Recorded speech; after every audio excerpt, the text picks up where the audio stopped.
What if the final villains of the Great Ruler didn't actually originate in the Great Thousand World? What if their true origin lies in Zhou Yuan's era? At first, that sounds like a stretch.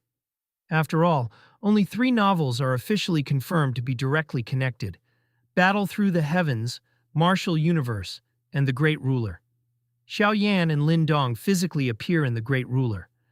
That crossover is undeniable. But when we carefully examine the ending of Dragon Prince Yuan, something much bigger emerges. Let's break it down step by step. At the end of Dragon Prince Yuan, Zhou Yuan reaches the First Order God stage. He fuses the Sacred Dragon and the Resentful Dragon, masters the Ancestral Dragon Qi, and completely overpowers the Sacred God. The Sacred God is not merely defeated. His will is erased. His primal chaos, yin-yang Si, is purified.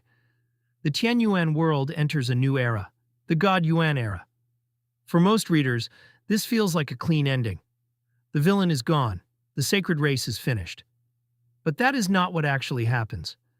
Before his complete destruction, the sacred god prepared for failure. He foresaw defeat. And so he created a divine egg, a second-generation sacred god. This egg would inherit his essence, grow stronger, and carry on his will. Even more importantly, the sacred god had already prepared an escape route. The Tianyuan World, as Zhou Yuan later confirms, is not the entire cosmos. It is merely part of a vast galaxy. And the sacred god had discovered a path leading beyond it. So what happens? The sacred race gathers what remains of their strength. They abandon the Tianyuan World. They flee into the greater galaxy. This alone is massive, because the story does not end with their extinction. It ends with their expansion. Now here is where things become extremely interesting.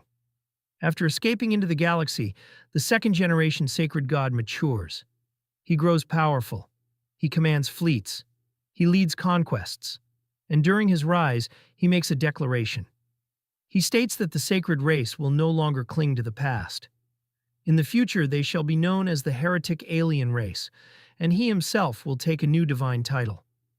Think about what that means. This is not just a surviving race. This is a rebranded, evolved civilization preparing for galactic conquest.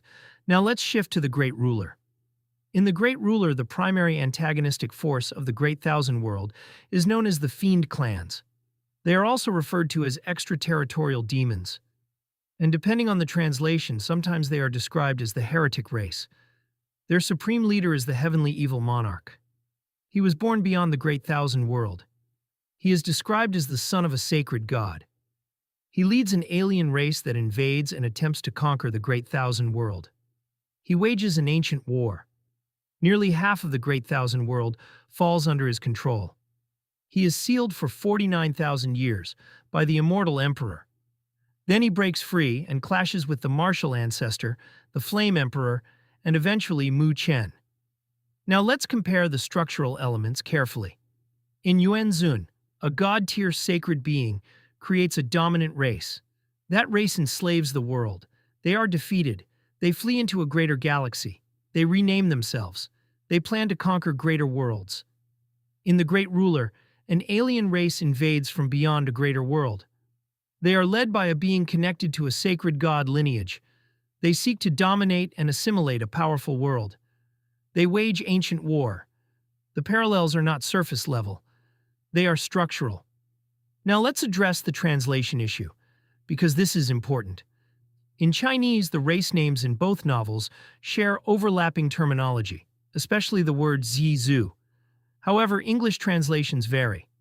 Depending on the translator and context, this root term can appear as heretic, fiend, evil, extraterritorial. This means English readers might see different labels and assume they are unrelated. But in the original Chinese context, the terminology overlaps much more clearly. Does this automatically prove they are the same race? No. But it strengthens the possibility that Tiancan Tudu intended continuity rather than coincidence. Now let's go even deeper. The ending of Yuan Zun does something very deliberate. It shows the sacred race discovering and targeting greater worlds. It shows them preparing for expansion beyond their original realm. It shows them evolving under a new identity. The ending of the Great Ruler shows an alien race that has already mastered cross-world invasion. These two narrative arcs align almost too cleanly. If the sacred race fled into a galaxy seeking conquest, what would logically be their next target? A greater world. And what is the Great Thousand World? Exactly that. There is no explicit sentence stating the sacred race later invaded the Great Thousand World. But the narrative setup fits perfectly. And here is something else to consider. Tianyuan has already proven he connects novels across eras. Zhou Yuan ascends. Lin Dong ascends. They appear in The Great Ruler. That establishes that worlds exist within a layered cosmic structure. If heroes can ascend and cross worlds, why can't villains? In fact, villain migration makes even more narrative sense. A defeated race escaping into the galaxy and later resurfacing as a conquering alien civilization is a natural evolutionary arc. So what is the final verdict? Are we dealing with confirmed canon crossover? Not explicitly. Are we dealing with random thematic similarity? Highly unlikely. What we see is this. Yuan Zun ends with the sacred race evolving into the Heretic Alien Race and expanding into a greater galaxy. The Great Ruler features an alien race with sacred god lineage invading from beyond a greater world. The structural, linguistic, and narrative alignment is strong. At minimum, we can say this. The ending of Yuan Zun was designed to leave the sacred race storyline open on a cosmic scale. And that open cosmic scale fits seamlessly into the invasion structure seen in The Great Ruler. Whether this is deliberate long-term planning or layered thematic mirroring, the connection is compelling. Now I want to hear your thoughts. Do you believe the sacred race evolved into the alien force that later invaded the Great Thousand World? Or do you think these are parallel but separate cosmic civilizations with similar themes? Because in Cultivation worlds, nothing truly disappears. Power evolves. Races evolve. And sometimes, the true origin of a catastrophe lies in another era entirely. Immortal narratives, where legends connect.